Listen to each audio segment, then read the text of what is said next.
Hello, everybody, and welcome to Celebrating Cinema, a podcast for the love of film. My name is Hugo Emmerzael, and I'm joined again, finalement, Finally, by Tom Ooms. Hello. Welcome, Tom. As always, we kick off with a very important question, Tom. What have you been watching recently?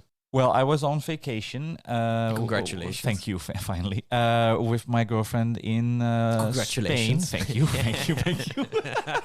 While she was fast asleep, I decided to watch a film that I hadn't seen called Threads, that you might know. Of course. It's a 1984 TV movie made by the BBC to showcase what it would be like if Sheffield would be bombed with 300 megatons of nuclear bombs. This is ideal Holocaust holiday viewing. It was a bizarre holiday situation because an artist who has a studio here in our building, he wanted to discuss with me to do a film program around the scare of the nuclear bomb, through the history of and also there is a new scare for a new nuclear event constantly looming over us a bit.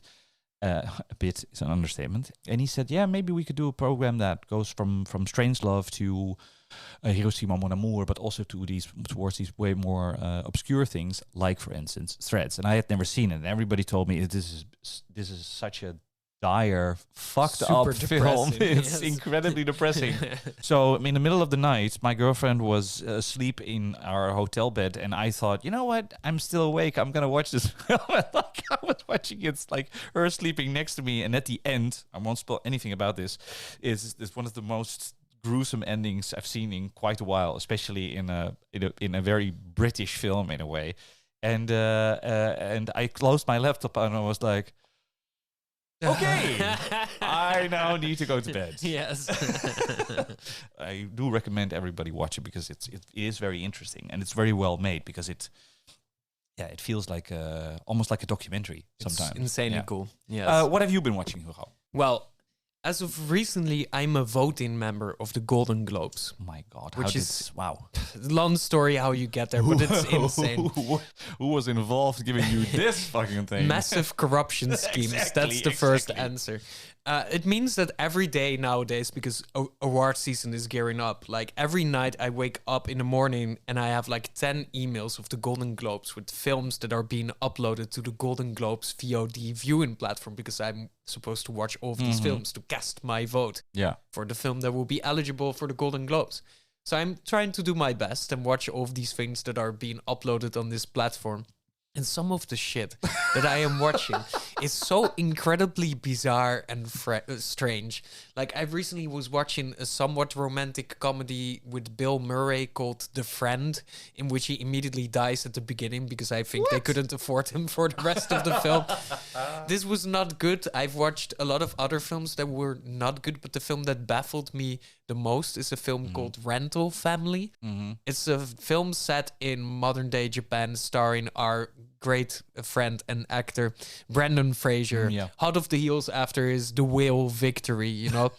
He is an American man in Japan who works usually in like television commercials and stuff, and he goes for the ultimate gig, which is that he becomes like an actor for hire for people in all of these, like, let's say, family, social situations. So either he has to be in a pretend wedding, or he has to pretend to be a journalist to interview an esteemed Japanese film director who's suffering from dementia so that he feels accomplished, etc., etc. And then one role that he has to perform is to pretend to be the father of a young girl. And then, of course, he gets in too deep, you know, because the girl is very cute. It has some of the most ridiculous pacing and shots that I've seen in such a long time. I was just constantly shocked.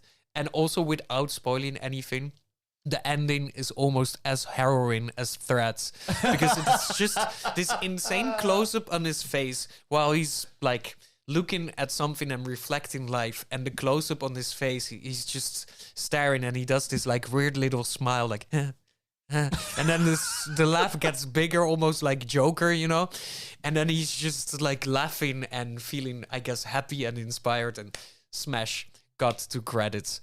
And I'm just sitting there also with my girlfriend. We're like, what the fuck is going on? So yeah, I'm doing a deep adventure in these kind of like films that you would believe are fake movies set in the Seinfeld universe, or these kind of weird AI slop films that you've never heard of.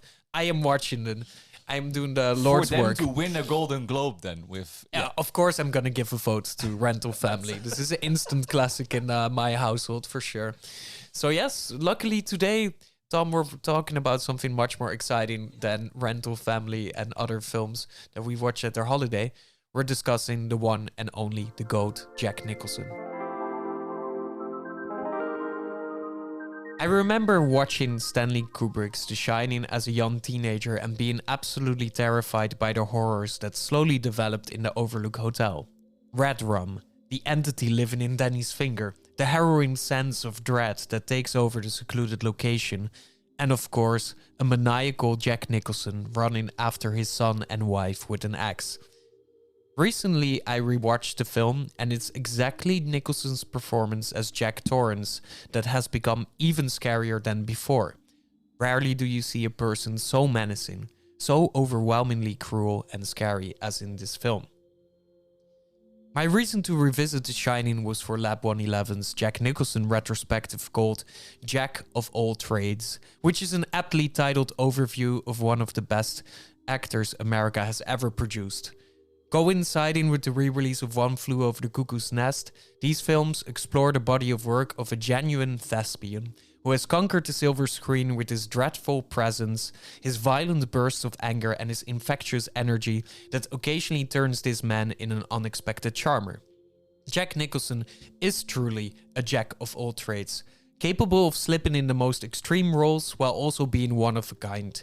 Few actors bring such a distinct energy with them on set, and few have mastered dramatic acting to the point Nicholson has done in a storied career that goes from the late 50s to 2010. Coming up in the mid-20th century in a string of Roger Corman produced and directed cheapies, Nicholson embodied a new type of American, raised on the bravado of Marlon Brando, but with a counterculture zeal that would be crystallized in his legendary performance in Dennis Hopper's Easy Rider. Jack was the voice of a new flower power generation, while also being the face of Americans' dark subconscious by slipping in roles of men that often turn towards violence, revealing the insidiousness of ordinary human beings in the scariest of ways. Few films captured this dynamic so well as One Flew Over the Cuckoo's Nest by the Czechoslovakian director Miloš Forman, in which Jack is both the rebellious hero and the scheming villain of a psychiatric ward intent on brainwashing its people. His portrayal of Randall McMurphy earned Jack his first Oscar of 3, a feat only done by 2 other actors in the history of American film. A jack of all trades is usually followed with master of none, but this is not the case with Jack Nicholson, one of the most masterful actors to have ever graced or haunted the big screen and today's subject for an episode of Celebrating Cinema. Nice. Which immediately leads me to the question, Tom. You put this program together with so many incredible films of this incredible actor. What was it like for you to revisit his roles, and what were you looking for also with compiling this program?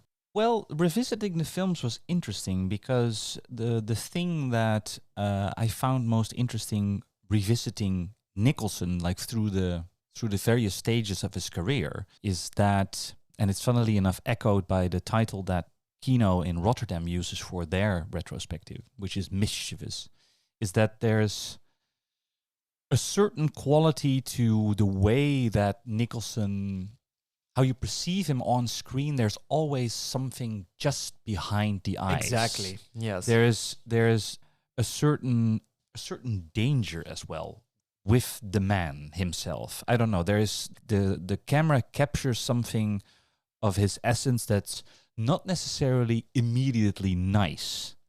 And I think that there are not a lot of actors that have that sort of specific melange of being charming and also incredibly dangerous at the same time on screen.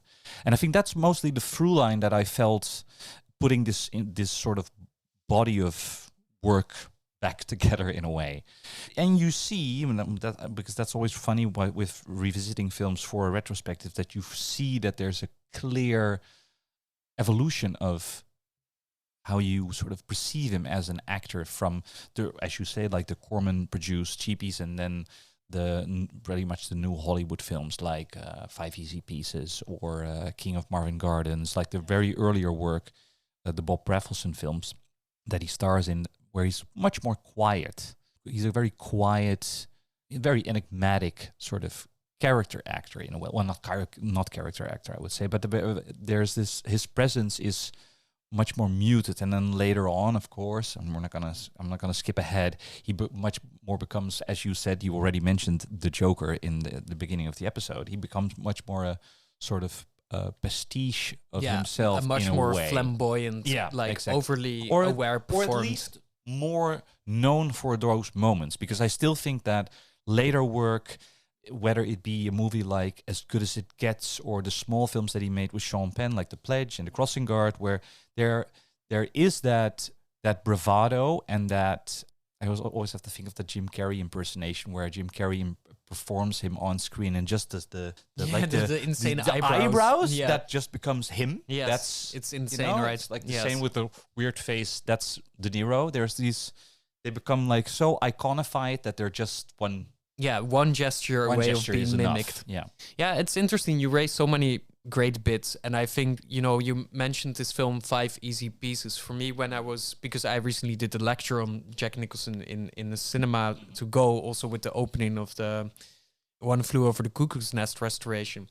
And I was going through many of his films and his life and interviews and all of these things, and I thought that Five Easy Pieces was such an ideal film to also explain what is so interesting and like enigmatic and scary and exciting about Jack Nicholson. I move around a lot.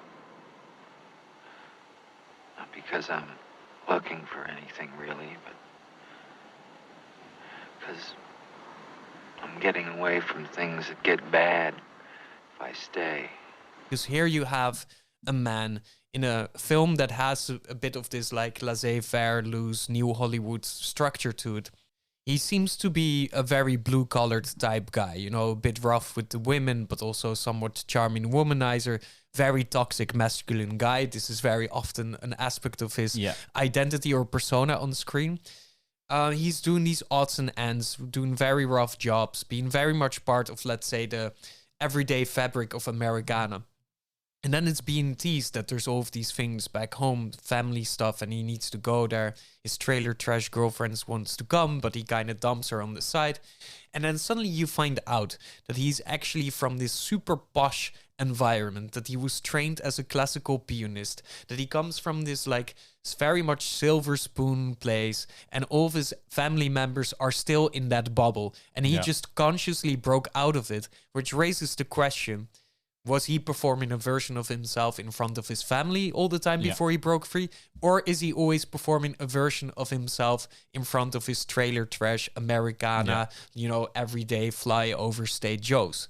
And maybe it's both, because he's constantly suddenly this very ungraspable entity, but he has such an insane presence. And with the level of physical acting, there's this legendary scene where there's this huge traffic jam, and he's with his coworker in the car going to a shitty job, and they're getting super frustrated, and he jumps out of the car and just starts screaming and barking against dogs, and well, we all line up like a goddamn bunch of ants, the most beautiful part of the day, and gas ourselves.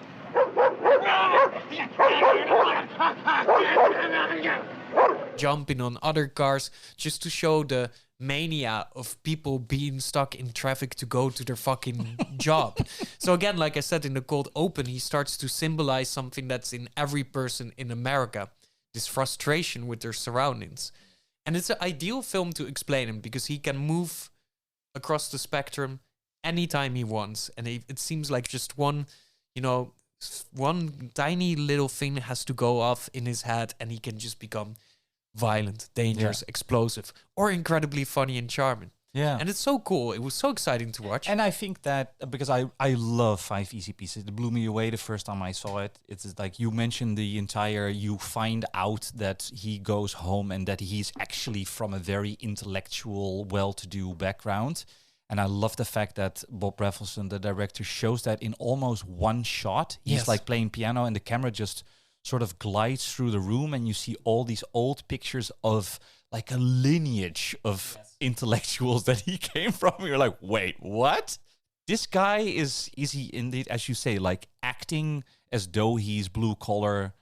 Is he escaping something, or what is he escaping? And the funny thing is that duality is perfect for Nicholson. I think that is exactly what he is always. He always feels he lures you in, but never lures you in enough. So it's like you're always thinking like, wait, what is this guy? Who is this guy?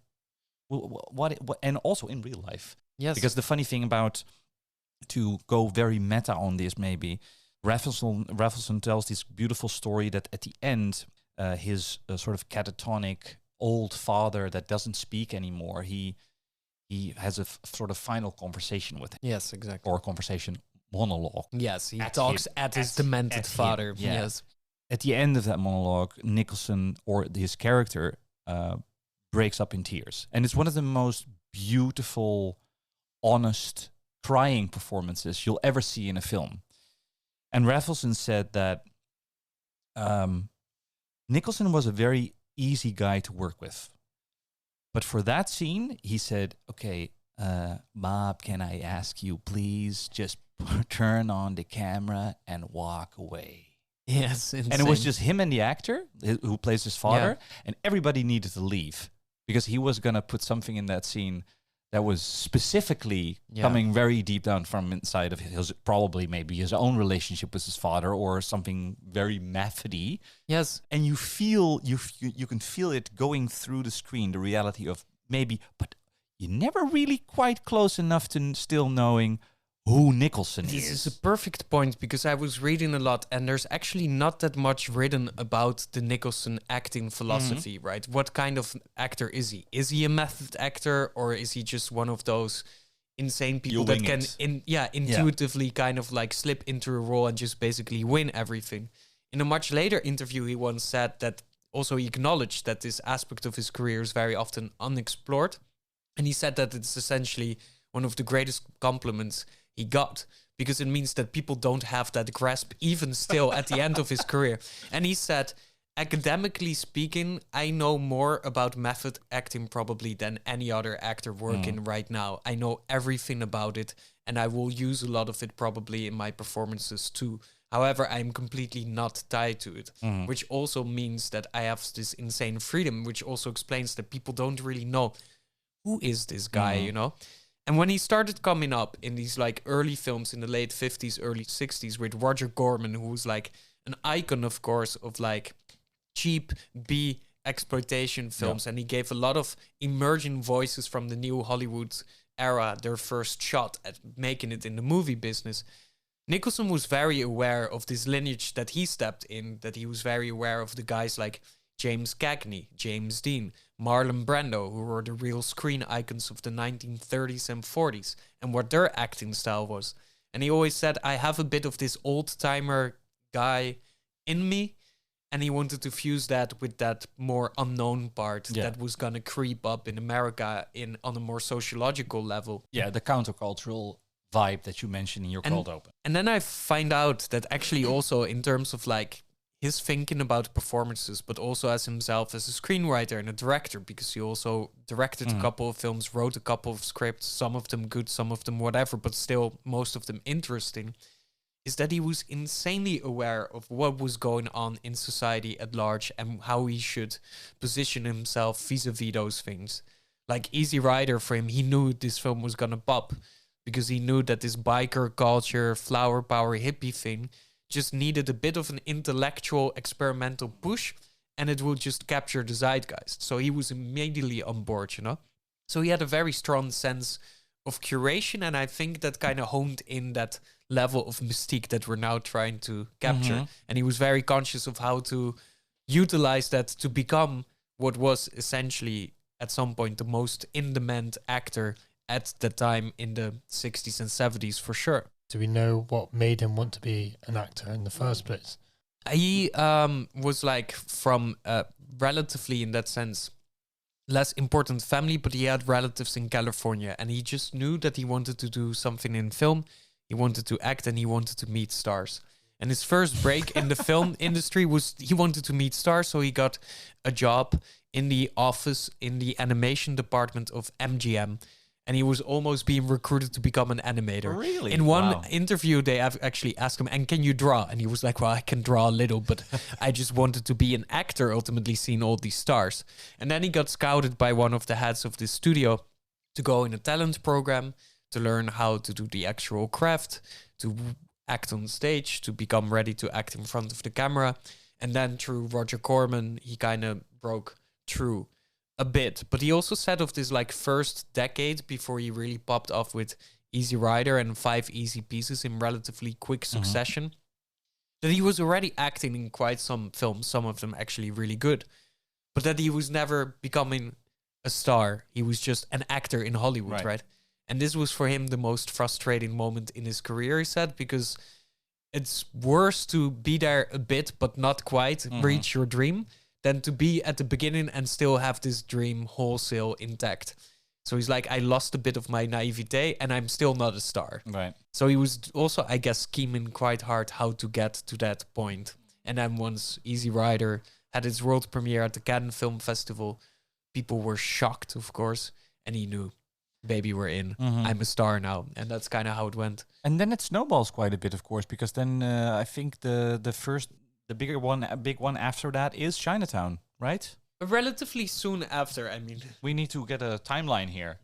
Yeah, The Last Detail. Oh, Drive, yes, said, of course. yes. Yeah, you get the well, this is all very much, of course, all these films from this specific period are very much part of the new Hollywood lineage, and I kindly advise everybody to listen to the episode that Elliot and me recorded on that. Exactly, it's great. Because otherwise we're gonna overlap a lot, I think, here. But what I can say very briefly about this era that is also relatively underexplored, which I was also shocked about, was that after he had his world premiere in Cannes in the late 60s with Easy Rider, he was vibing with Jean-Luc Godard, he was vibing with François Truffaut, he knew Pasolini, of course he knew Michelangelo Antonioni because they made a film in 75 together, The Passenger. He knew Bernardo Bertolucci. He was in touch with all of the major European directors of the 1960s and 70s in this time, which also influenced his acting a lot because he understood that acting in America is usually something different than acting in Europe. You're a different tool for a European director than for an American one. Yeah. In America, you're usually a face and a body. In Europe, you could say that you're much more of a complex entity with all of these tiny gestures and conceptual implementations. Like, who are you in this story becomes much more complicated in a Pasolini film or an Antonioni film than in, your American genre counterpart. So he learned a lot about this and also learned how to implement that in Hollywood vis-a-vis his own acting, which I think also explains the insanely ambitious and super formally impressive films that he manages to do once the big success really comes, which is what you were hinting at, films like Chinatown. I'm happy that you mentioned The Passenger, because I do agree that you see in that film that he is very much able to... He's great at dialogue, but The Passenger, I mean, Antonioni films usually don't have a lot of dialogue. He needs to just be a glance.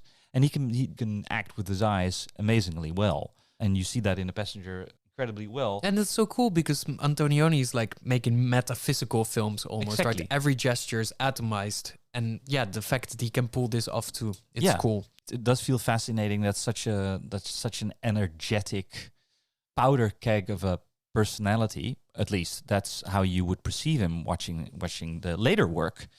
Can be so restrained to an extent that he's still playing with what he has.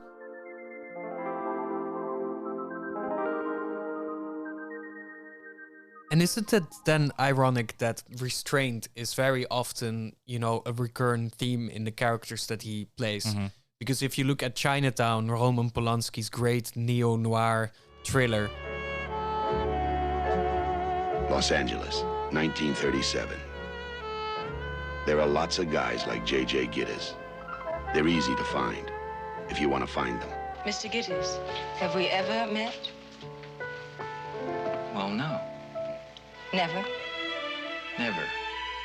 Since you agree with me that we've never met before, you must also agree with me that I've never hired you to do anything, certainly not spy on my husband.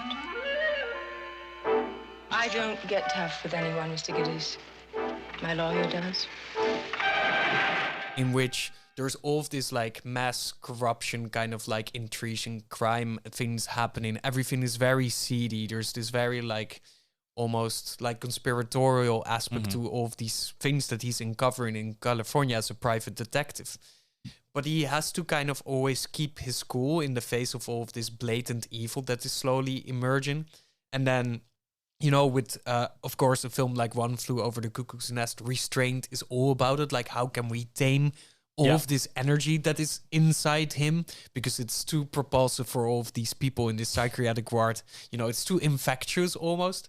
And then a film like Shining also shows where things can go when this restraint gets like too deep in him and he needs to lash out to free his own ego or super ego or whatever. And, you know, so it's like very often these characters are also tiptoeing between where to show restraint and where to just let go. Let it go, yeah. That's an interesting observation. I do think that is a through line.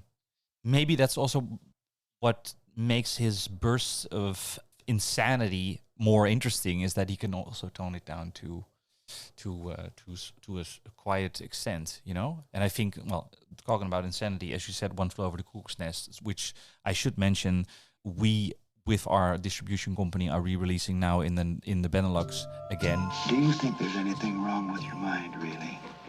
Not a thing, Doc. Excuse me, miss. Do you think it might be possible to turn that music down so maybe a couple of the boys could talk? Your hand is staining my window. Jesus, I mean, you guys do nothing but complain about how you can't stand it in this place here, and then you haven't got the guts just to walk out? I mean, what do you think you are, for Christ's sake, crazy or something? Well, you're not. I hadn't seen it since I was in my early 20s, and I saw this restoration for the first time on the piazza in Bologna, Cinema Ritrovato, the Bologna Italian Film Festival, specifically focused on restorations of classics. It was one of those nights where the piazza was just completely jam-packed, like people sitting on the stairs of the church that's there with like pizzas they brought them from like a little shop around the corner. I remembered the movie itself as much more of a, maybe not commercial, but much more one of the acclaimed classics. You know what I mean? It's one of the three that won the big 5 Academy Awards. And then when I rewatched it, I realized it's much more of it's clearly a movie by a Czechoslovakian director. It's so funny how in memory you take these films kind of for granted because they have this pop cultural image, and then you revisit the film, you're like, this film's quite bonkers, you know. There's some really strange things in it. It's not all of it, I have to say, fully works, because you also feel this awkwardness of this Czechoslovakian director moving through Hollywood.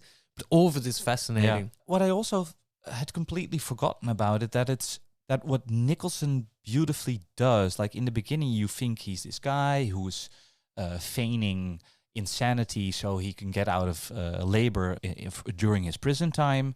And I thought, especially in the beginning of the film, you think he's also kind of a bit of a dick. Yes, of course. You think he's I think, and he's clearly also, he's there for quite a grimy reason. I remember. Yeah, some sexual assaults. Some sexual assaults, you know. So it's like, what? And then, but what the movie perfectly does is that he becomes this. I wouldn't say a messiah, but he does. Anti-hero. He becomes such an anti-hero and such a compassionate character. Via him, he's clearly the good kicking against the system. You know, the system being Nurse Ratched, portrayed by Louise Fletcher as this terrible oppressive entity. authoritarian figure. Yeah, there are some interesting bits about this film because Miloš Forman came, of course, from Czechoslovakia. He made a great film there at the end of his career in Europe called The Fireman's Ball. And he was already long on the list to be the director to adapt the book that One Flew Over the Cuckoo's Nest was based on. And actually, Kirk Douglas's production company already reached out to him once a long time ago. Do you want to adapt this book? And he had said yes. But there was a problem. He was still stuck in Czechoslovakia. Then, of course, you have like the spring of '68 and the Russian tanks invading Prague and all of these things. And he decided to really flee to America. And then it was actually Michael Douglas, Kirk Douglas's son, who was also running this production company, who again approached Miloš Forman. Do you want to adapt this book? Not knowing that his dad had asked the exact same question to him before. Yeah. So it's like an insane coincidence that the same book falls on the lap of this director twice, and now finally he's in a position to make it. Yeah. Jack Nicholson was first not supposed to be the main actor. Douglas was supposed to be one of them. But one of them was too old, and the other would be maybe a bit uncomfortable if the son would do it instead of the dad. Just a bit of context. Why would they ask Miloš Forman? Because they were very impressed by his films, because they were looking for somebody to capture this spontaneity of the story, the insanity at the heart of it. And they had met him before and they had seen his work before. And of course, this is the time when American studios are looking at European hot directors that are also, frankly, anti-communist, that could actually perform in this capacity as an interesting art out there in Hollywood. And might also a bit cheaper. Yeah. To be honest, I think maybe there's also a financial aspect. These are smaller production companies that might need somebody who would be interested to work a bit more on a dime, and this is a good combination of the two. And then the interesting thing is that for me, on a meta level, the film is about two entities, two forces also within the film, and in the background, it is Miloš Forman's film as an author, but it is also Jack Nicholson's film. Yeah. And the irony is that apparently there are stories that on set, they never spoke, they never directly communicated with each other. The only communication was through intermediaries. I don't even know why, if there was a concrete beef or if they didn't just entirely gel or something. But it's very clear that Jack Nicholson is taking a lot of anatomy and agency on his part to put the part exactly like he wants it, while Miloš Forman is invested in showing the film from a completely different perspective, which is mainly Nurse Ratchet's authoritarian display in this psychiatric hospital reminds him of the communist authoritarian state that he fled in Czechoslovakia. And he said, Nurse Ratchet, like communism was my Nurse Ratchet. I identify with it because I've seen all of these things firsthand. I've lived it and I've escaped it. So he has a different point to prove, and Nicholson has a different point to prove. And you feel this chaos in the film sometimes a bit, where to put more focus. But this is also very interesting that you have two of these like super bright, keen entities in the film that are fighting basically for their own, like, let's say, position within the center of the story. It's super cool. It's very interesting. It makes the movie better. Because of it, It does. It was a pleasure to rewatch it, honestly. Yeah. And it's also like, again, the point where everything for Nicholson clicks. Because all of these points that we are making are suddenly so explicit, right, in the character. And he wins his Oscar. And then from there, it's basically an insane victory lap for him, taking a lot of risks still, but also just being so insanely in demand. Kubrick is already calling him if he can be in Napoleon, the film that never materialized, but he was being cast in Napoleon. All of these directors are knocking at his door. He can ask ridiculous fees suddenly for his acting. He was earning up to $10 million on average per role that he performed. This is insane. Yeah. He was like hotshot, playboy, top of the bill guy suddenly. This is also the time, not to turn this into a gossip episode suddenly, but this is also the time he's going with Angelica Houston, right? Yes, and sadly also very much being with Angelica Houston, but also going with a lot of other women. Yes, and on the record in interviews, I've read a lot of interviews. He's a very, let's say, avid womanizer, and he's very much into this aspect of the lifestyle as well. I think obviously there's a lot of bad choices being made here as well. There's a lot of marriages. There's a lot of ex-wives. There's a lot of children. There's like in one late interview when he's at the end of his career, he's describing how he's still somewhat together with his spouse, but that they are living in separate houses and that he just occasionally comes over to be with the kid. But I'm a great father. I love the children, but he's just like he knows what he wants. He knows what life wants to bring him and what he wants to bring for life, and it's different thing than I think settling down and having an ordinary family life. And he's always lived that stuff, like going on adventures, spending lavish money on like big trips. He has an insane art collection, apparently. People say he has the best art collection of all actors and Hollywood adjacent people there is. So he's an avid collector, avid reader, womanizer. He just likes the good things in life, I guess. He has lived. Yes. That can be said. Coming back to a bit of a timeline of his career, you said like he's being paid a lot of money. I would reckon he was paid a lot of money, especially because we're going to the early 80s now. The insanity that he portrays in Cuckoo's Nest is, funnily enough, very much expressed in a much more kookier way and a much more extreme way in the first Batman movie. Yes, my God. Jack, listen. Maybe we can cut a deal. Jack is dead, my friend. You can call me Joker.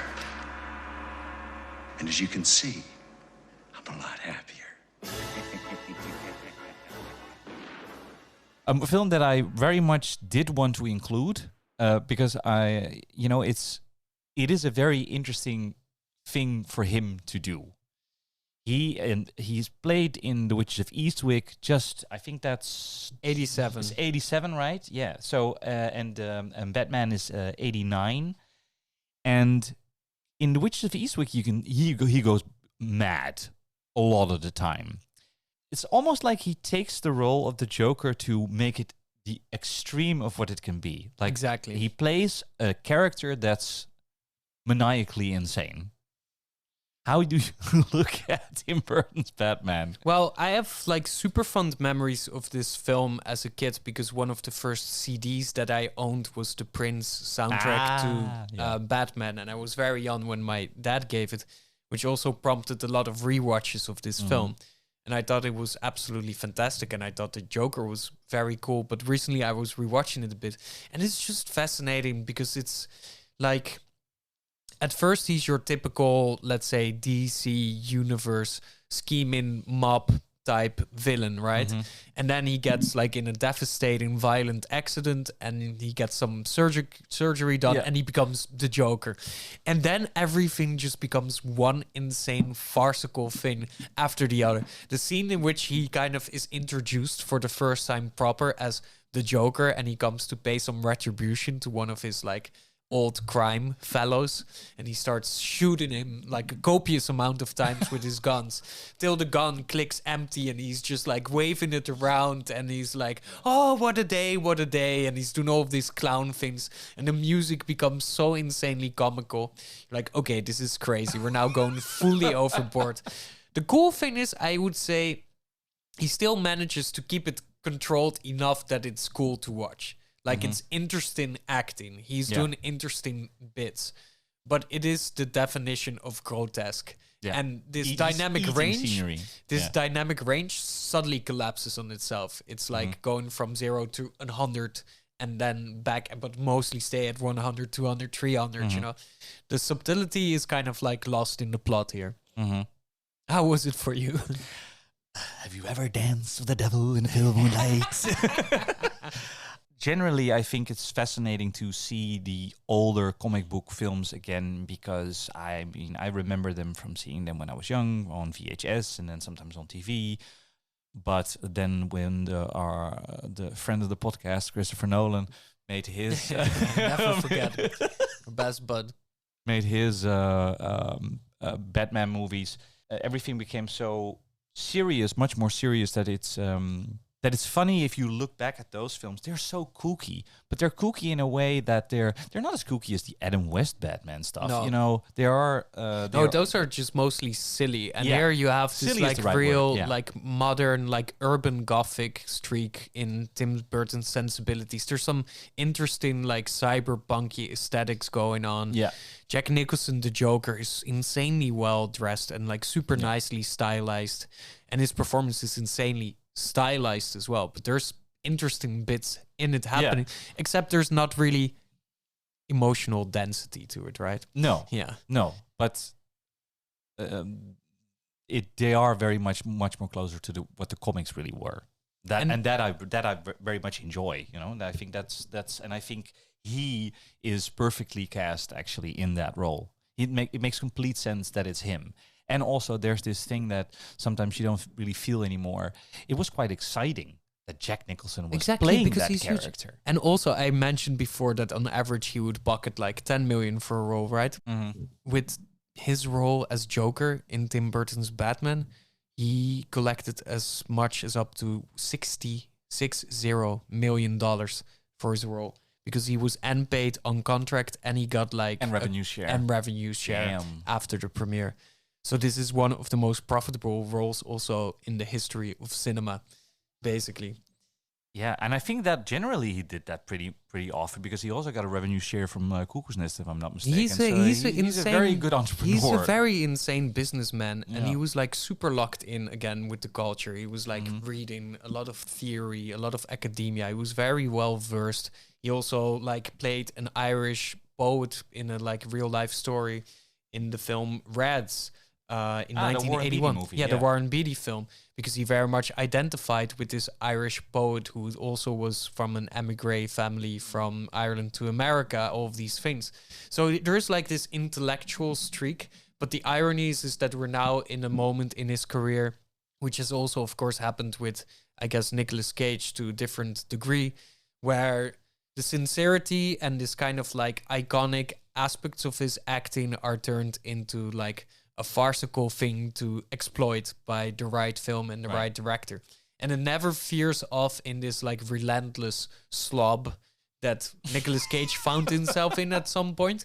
But there is this moment, right, where you stop watching Jack Nicholson disappear in a role and you're seeing Jack Nicholson as the role, but he will always be Jack Nicholson. Yeah, and there's an expectation of, because then we're coming up towards A Few Good Men, which I do think is a very good film. Great one. And I think the nasty Colonel Nathan Jessup is the character that he plays in that film is perfect for him.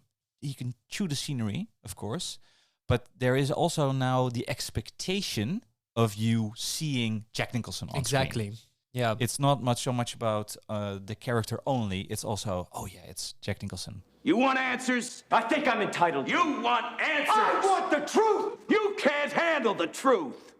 Son, we live in a world that has walls, and those walls have to be guarded by men with guns. Who's gonna do it? You? You, Lieutenant Weinberg?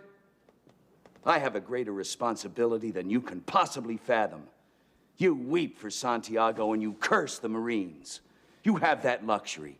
You have the luxury of not knowing what I know, that Santiago's death, while tragic, probably saved lives, and my existence, while grotesque and incomprehensible to you, saves lives. And then, ironically, like, this is the moment with A Few Good Men, but a decade plus later with The Departed by Martin Scorsese. There's this moment where Nicholson has to do this thing where he's passing the baton. Because A Few Good Men is an insane standoff between him and Tom Cruise, but also between the acting styles of him and Tom Cruise and the energy in the room, because they're both already then larger than life personas, right? And in The Departed, he literally takes on this kind of like father figure role in the film, in the crime capacity as a mob boss. Leonardo DiCaprio's character, who's like stuck between being an undercover cop or being actual, you know, just like henchman guy coming up in the ranks of the criminal organization that Nicholson's character runs. And here you see this very like paternal kind of like Nicholson bestowing some of this like acting magic to DiCaprio, who's always said that Nicholson was one of his biggest inspirations as the actor himself as well. So there's also this like awareness, I guess, for him of aging and then where to put himself within his roles, because he becomes more aware that he can't just do the same thing over and over again. These are very scary and interesting moments to see usually in a career of a celebrated actor.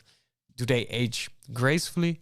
Do they completely sell out? Do they start making all of these weird satires of their own, skill and greatness? And I think Nicholson, all in all, was pretty good at tiptoeing that line. The only person that I really think about when it comes to such a thoughtful career with not too much unnecessary fat on the career is somebody like maybe Robert Redford, which is funny because he comes from the exact same New Hollywood starting point. Exactly. Also was very much in control of the movies that he played entrepreneurial in. as well. And a great activist and a great, all in all, like very much a movie star, the same enigmatic quality on screen where you never really know what is going on. But the big difference between Redford and Nicholson, of course, is there is no insanity with Robert Redford. No, he plays it much more straight. He plays it straight. He is much more a sort of a blank slate that you can beautifully project onto. And Nicholson is very much brings something to the table that needs to be reckoned with when you watch his films. There's clearly somebody there. And talking about passing the baton, this might be a bit random, but I always have to think about, you mentioned The Departed, and I think Matt Damon now has 3 stories that he tells on every freaking talk show that he goes to. And one of my favorites is that he's talking about, he always gets the question, like, how was it to work with Jack Nicholson? Yeah, of course. And then he says, well, the funny thing was that we were shooting a scene, and it's the scene where it's him and Ray Winston, and they're disposing of a body. So they're shooting the scene, and Matt Damon is not in that scene. He was just standing around on set. He says, like, so what Nicholson does, it's literally one page. It just says Ray and Frank, the character of Jack Nicholson, are in the marshes. They dispose of a body. One line. And then apparently Nicholson constantly goes towards Martin Scorsese. You could end the scene there, but if you leave the camera rolling, I pick up an axe and I say to Ray, maybe I should have sex with her one more time. Now that's a very sinister thing to say. And you could end the scene there, but if you leave the camera rolling... He's just giving her these insane options. It just goes on and on and on. Much more demented, increasing. And it makes it great. And the scene becomes crazier and crazier. And then Matt Damon says, like, wow, Jack. And then Jack says, yeah, I'm not only a good actor, but I'm also a great fucking writer. That's so good. It's like, jeez. Well, it reminds me of one thing that my buddy Alexander Payne, which I can actually, this is awful to do, but a little humble brag. But what he told me when I asked him, like, I'm going to do this lecture on Jack Nicholson, and Jack Nicholson starred in a great film of his called About Schmidt, in which he is a man who has dementia, and he goes on this like road trip to basically sort his life out because there's a lot of regret and things to sort. It's one of the few late films of Nicholson where you stop looking at Nicholson and you see the Schmidt character first and Nicholson second, instead of the other way around. And I asked Alexander Payne, the director, if he could give some anecdote what it was like to work with Nicholson. And basically what he said was that Nicholson, on the day of, like, at the beginning of the day of shooting, when you're preparing the blocking and the mise-en-scène and where does the camera go and which actions do we film and this and that he never asked or never needed, and he actually consciously told Alexander Payne, I don't need motivation. You don't have to ever explain me why I am doing the thing that I have to do. I am perfectly smart enough to think of my own motivation. I can do that entirely by myself. And then he said that it was super chill because he was just like we said, he would slip in the role. Some magic would happen, and it's hard to tell what that magic exactly is. And he would just deliver, and you would never have to explain Jack Nicholson why he's doing the thing that he's doing. He's there, and he's ready to go. And I think this is like the less insane continuation of this Departed thing, that he's just always ready to play ball. You know, he can just do it. If you want something a bit more nutty and insane and evil and violent, he can do it as well. You know? He's always ready. Explain where it came from, but it just came from somewhere. Exactly. This is insane. That's the thing. There is some magic happening, right? And I think for a person that has worked for so many decades, the fact that it's still so consistently palpable throughout his entire career, this unspeakable magic of what acting really is, it's quite insane. And this is, I think, the thing I learned the most from revisiting a lot of his films as of late. So he stops acting in 2010 with an incredibly forgettable movie by James L. Brooks that he worked with on As Good as It Gets, one of my late stage Nicholson favorites, where he plays a challenged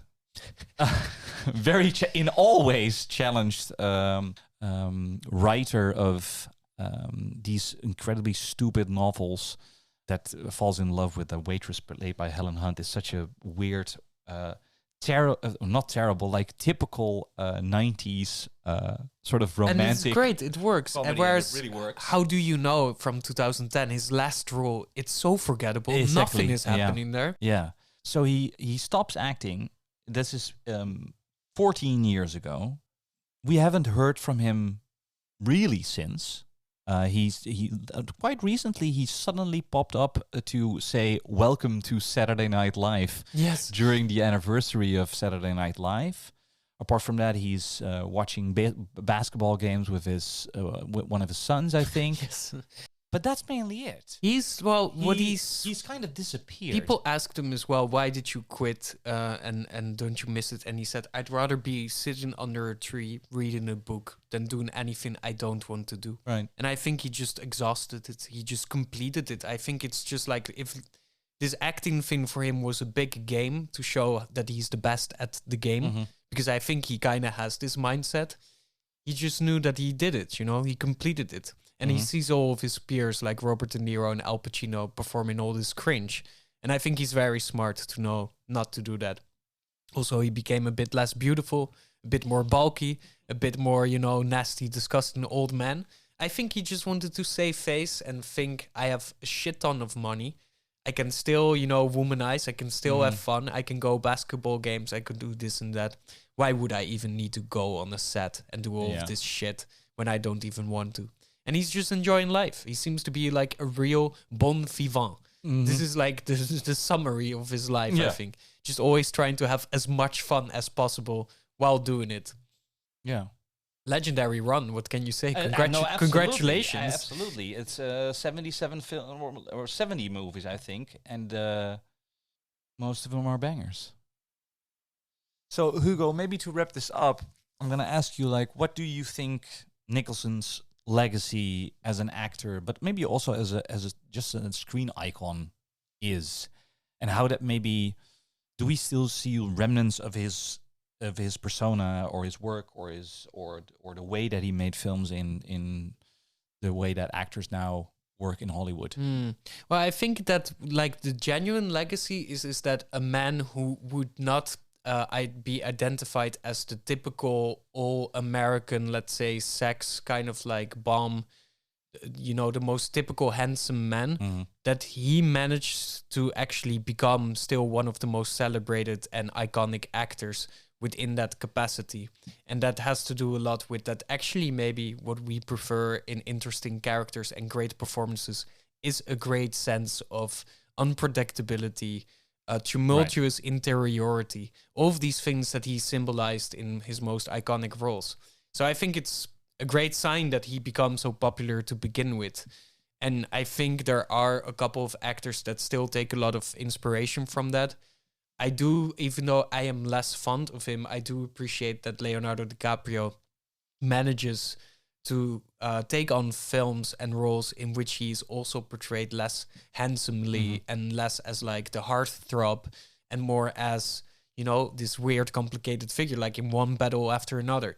DiCaprio is not trying to be hot. He's not trying to be, you know, all-American guy. He's a very messy, complicated man, you know. This is, I think, a bit of the Nicholson streak that is in him as well. I see some of it in the daring roles that Robert Pattinson takes as well, and this like physical form of acting that he's done in the Safdie Brothers films, for instance, and in some other work. But I also think that this level of like toxic machismo cool that emerged from the 70s and crystallized in the 80s is very much a thing of its era. And I think that Nicholson was the best at utilizing that you could get away with a lot of shit by being just so incredibly charming while being so fucking toxic. He is, in that sense, he's a piece of work, you know? And you don't see that often anymore. No. Also because like people's social lives are a bit more sanitized and scrutinized. So do you have anyone to add, like, in terms of legacy? I think actually those two are great examples. I did not think about... I mean, I thought about DiCaprio and didn't think about Pattinson. That's actually a good example of somebody who also... of course, those two also kind of escaped the pigeonhole that they found themselves in from the earlier point of their like career. Heartthrob stars. And you could say that maybe, if you want to make the comparison fully, is that Nicholson came from the Corman Little Shop of Horrors, to wrap this episode up nicely in a bow, and Pattinson came from Twilight, and DiCaprio came from, let's say, little movie called Titanic. I don't know it. No. Never heard of it. And they sort of took that start not to lavish in that pigeonhole, but to completely, immediately fly out of it and do with Pattinson Cosmopolis and et cetera, and... to use your stardom for your own gains and most importantly your own autonomy as an artist and creator. And I think that's the red line, the through line of Nicholson's acting work. He always believed that is as a very genuine art that should be taken insanely serious, that you can actually overthink, because the results are indescribable, but everybody in the audience knows it when acting is good and they feel it when acting is great. And this is what Nicholson did, and this is, I think, what still is so inspirational about so many of his roles. So yeah, that's all the more reason after this conversation to go to Lab 111 and to watch all of the films of Jack Nicholson in the Jack of All Trades retrospective. Stay connected with us at Celebrating Cinema and Lab by following @Lab111 on Instagram and Letterboxd. Do you love what we do? Support us by leaving a review on your favorite podcast platform. It really helps us climb the ranks of the podcast charts. This was a Lab 111 production, edited and produced by Elliot Bloom, with music from Hugo Emmerzael and artwork from Studio FFF.